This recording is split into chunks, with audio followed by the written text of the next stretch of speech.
Welcome to the Banker Lamp. Please enjoy the video. In this video, I will explain how to fix Ford Focus Bluetooth issues. First, confirm your phone's Bluetooth is active and visible. Next, try cycling your car's ignition off and on again. Then, remove the car from your phone's paired devices list. Finally, delete your phone from the Ford Focus's Bluetooth menu. These initial steps often resolve common connection problems quickly.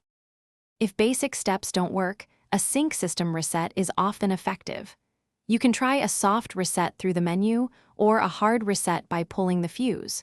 To do a hard reset, find your car's fuse box and identify the sync module fuse. Carefully remove it for about 30 seconds, then reinsert it.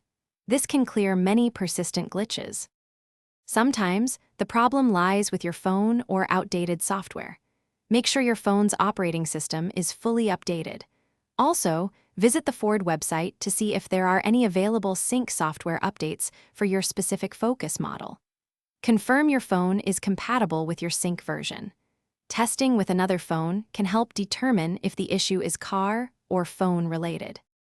As a last resort, you can perform a master reset on your sync system. Be aware this will erase all personal data and settings, returning it to factory defaults. Refer to your Ford Focus owner's manual for precise instructions on how to do this. If problems persist after all these steps, it's best to contact a Ford dealership for professional diagnosis and repair. Thanks for watching. If this was helpful, leave a like and consider subscribing. See you next time.